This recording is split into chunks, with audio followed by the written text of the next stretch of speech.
Hello and welcome to the month of April. It's true, we are officially out of March and we've made it all the way to April 2nd, 2021. This is Cord Cutting Weekly, the show where we round up all the top cord cutting and streaming news from the past week. And this week we've got a new streaming service launching, a relatively new streaming service calling it quits, more carriage dispute drama, and more. But first, yes, it's our regular plea to all our viewers out there who haven't done so already. Please do consider clicking those like and subscribe buttons down below. That helps our channel out a great deal, and you'd be joining an incredible community at the same time. Like I've said before, it is a win-win. With all that being said though, let's dive straight into the news, starting with the end of T-Mobile's TVision. This week, we learned that T-Mobile is planning to pull the plug on its live TV streaming service known as TVision. If you'll recall, the company announced the launch of the service in October of 2020, and it was made available to T-Mobile customers the following month. In this week's announcement, however, the company says the service will be shut down by April 29th as the company turns to YouTube TV and Philo to provide live TV streaming access for its customers. In a blog post, T-Mobile CEO Mike Sievert painted the move as an improvement over what the company itself could offer in the live TV realm.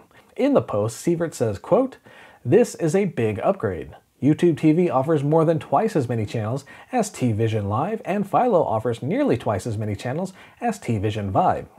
If you'll recall, TVision launched at first only to existing T-Mobile customers with plans to expand availability in 2021. However, the service ran into issues almost immediately as companies like Discovery, NBC, and Viacom-CBS raised concerns about how T-Mobile was packaging their channels in its various TVision tiers. And in case you're wondering how that run compares to other recent short-lived streaming services, Quibi's initial launch and shutdown dates were separated by about 240 days. Meanwhile, TVision officially launched on November 1st of last year and is set to shut down around April 29th, which adds up to 180 days. And you can find out more in the post link down below in the video description. And from one streaming service shutting down to another rising up. This week, Univision announced the launch of a new Spanish-language streaming service. It's called PrendeTV, and the company says the free ad-supported streaming service boasts 40 channels and over 10,000 hours of content. The service offers a variety of programming, including Hollywood hits, TV series, children's programs, lifestyle shows, documentaries, and more. And that includes content that's not available on other streaming services. PrendeTV is currently available on Amazon's Fire TV devices, iOS, and Apple TV. And you can also stream via Android and Android TV or via the web at prende.tv. And yes, Roku support is on the way. We're told it'll be available on that platform in the coming weeks. For now though, if you do give the new service a try, feel free to share your thoughts on the experience so far in the comment section down below. In sports news, this week saw the official transition of Sinclair's collection of regional sports networks, or RSNs, from Fox Sports to their new name, Bally Sports Networks. We reported on the move in last week's episode, but we're back this week to help make the move easier for sports fans. You'll find a post link down below in the video description that lists which Bally Sports channel now carries each team in the NBA, NHL, and Major League Baseball. So if you're wondering who's carrying your favorite team, our post could be a solid place to start. Speaking of Bally Sports Networks, the associated Fox Sports Go app was scheduled to switch over to the new branding on March 31st. However, at the time we were recording this video, that move has yet to happen. We're continuing to keep an eye on it, and we've reached out to see if there's any updated scheduling on the changeover, so keep your eye on the post link down below in the video description. This week also saw another flurry of Apple TV related rumors, though as the week progressed, things were looking a little less exciting on the new hardware front. To start off, we reported on rumors of a new Apple TV remote, and early reports hinted that this could be tied to the long-rumored next-gen Apple TV streaming device that we've been expecting for more than a year now. However, more info has trickled in, including diagrams of the rumored remote spotted in recent beta versions of tvOS. And that additional info started to paint a slightly different picture, and as of the recording of this video, the current theory is that this new remote might be meant for third parties like cable companies instead of serving as the new standard Apple TV remote for some new model. Of course, we'll continue to keep an eye on rumors of new hardware, and even if this particular remote control has nothing to do with a new streaming device, that doesn't necessarily mean we won't see a new Apple TV. After all, there's still a potential Apple event rumored this month, as well as the officially announced WWDC conference later this year. Plenty of opportunities for Apple to still surprise us. In the meantime, stay tuned. And speaking of remote controls, last week we reported on Amazon's newest Fire TV remote, which went from rumor to store listing in seemingly no time at all.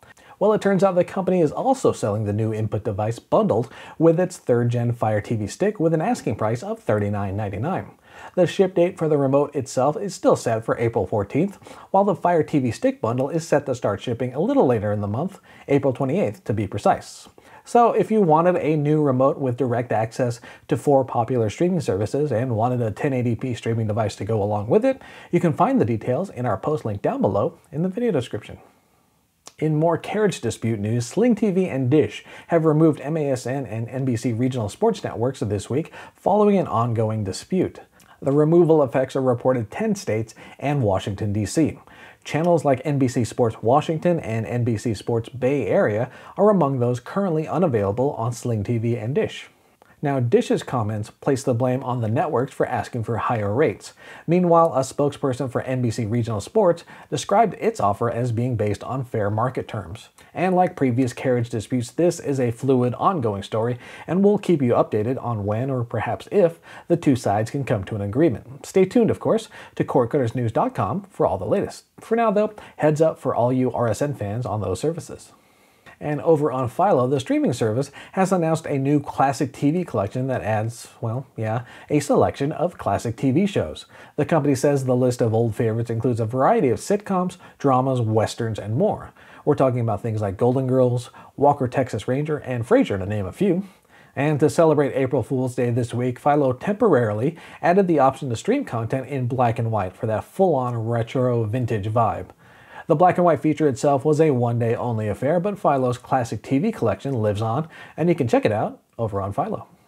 In Netflix news, the streaming juggernaut says it plans to launch some 40 anime shows this year, which represents roughly a doubling of the company's anime output from 2020.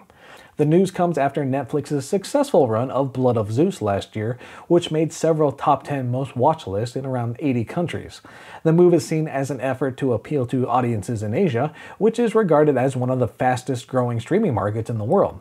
And it can also be seen as Netflix sort of upping its anime game as Crunchyroll continues to expand. One analyst figures Netflix has an advantage here thanks to its localized user data. In any case, it looks to be a big year for anime fans and major streaming services seeking to outdo each other in a rapidly growing market. Should be an interesting year. And that brings us to the end of another week here at Cord Cutting Weekly. And as always, we thank you all so much for tuning in. And if you haven't done so by now, we'd certainly appreciate it if you clicked on those like and subscribe buttons down below, and maybe even that bell icon while you're at it. On Wednesdays, Jess hosts a live Q&A session with our viewers, and on Thursday we explore specific topics like new hardware, streaming service launches, and more. And this week we took a look at our annual Cordy Awards and highlighted the top choices in DVRs, antennas, and overall streaming hardware brands as voted on by you and your fellow cord cutters and streamers. And of course, don't forget to tune in every Friday when we wrap up the week in cord cutting and streaming news here on Cord Cutting Weekly. For now though, my name is Philo Palermo. Thank you all for tuning in. I hope you all have a wonderful and safe weekend and a great month of April. We'll see you next time. Take care.